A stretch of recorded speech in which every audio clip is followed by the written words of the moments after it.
Can't decide between Plex or Jellyfin for your TrueNAS scale server? Well, you are in luck, because in this video we're going to be showing you the differences between Plex and Jellyfin for the ultimate media server.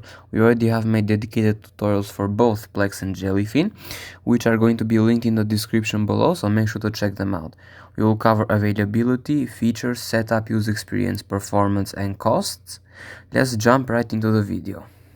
Okay, so first is availability. The most important factor to keep in mind is the place where you can get your apps.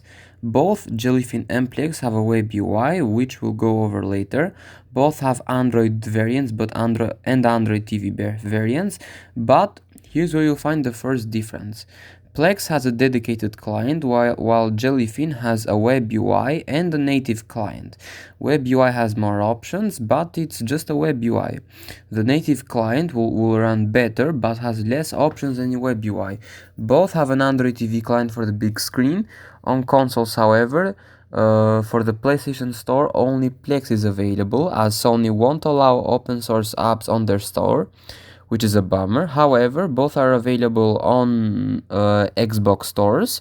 So if you're running on Xbox, this is not important for you, but on PlayStation, only Plex is available.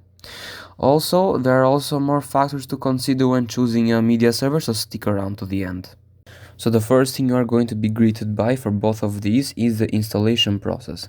Both of them are already included in TrueNAS repository, and the process is as simple as searching for the app, configuring the parameters, and installing.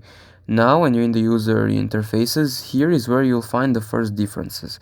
Plex has a more polished look with everything you will need and nothing you don't.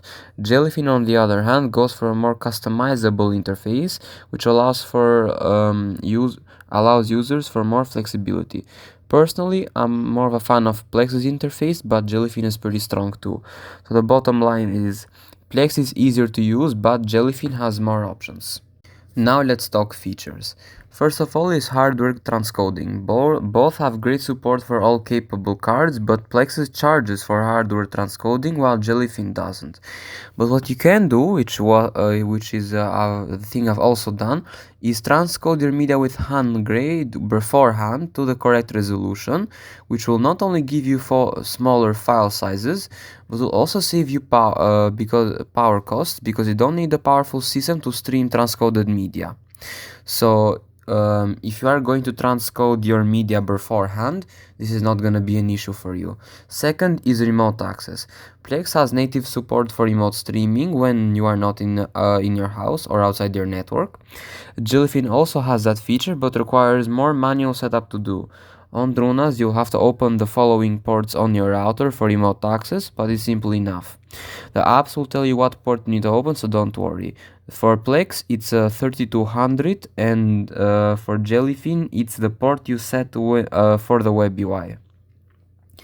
The apps will also have plugins. Plex doesn't offer direct plugins. You have to purchase a Plex Pass, which will give you features that you need.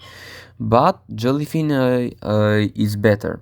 It can support open source plugins, and they are free, so you don't have to pay for them as well. Personally, I think Jellyfin here does it better, because you have a lot more options for free, and they are not far off Plex's, and sometimes they are even better than Plex's options. This is really up to you. If you don't mind the manual labor that Jellyfin has, definitely go with it for more options, but if you don't want to deal with a lot of the setup and don't mind paying, then definitely go for Plex. Now the most important factor is performance. They are both great. I will tell you, when you are streaming, you won't find a difference. But the biggest point here is the usage on TrueNAS.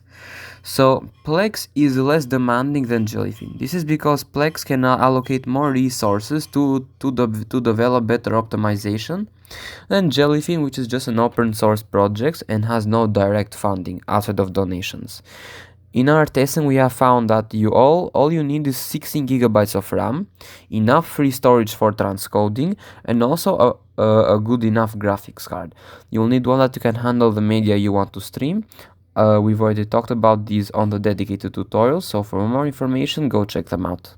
Now let's talk costs. Jellyfin is free, it's an open source project and you won't have to pay for anything.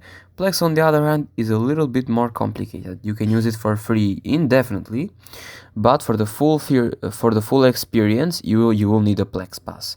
Plex Pass does offer more features than the standard than the standard Plex, but you are paying for your own media. If you are paying for EMEA, you might as well just buy a streaming subscription and don't deal with the hassle. But if you have a strong movie collection with high quality media and you don't mind the cost of Plex, that's a very strong option for you. So now that you know all of the ups and downs of each platform, which are you going to choose? Are you going to choose Plex for its easier experience, or are you going to choose Jellyfin for its more customizability? Let me know down in the comments below what you think is the best and also your opinions for each. I would love to hear them. Hope you found this video useful and please subscribe for more videos like this. Hope you have an amazing day. Take care. Bye now.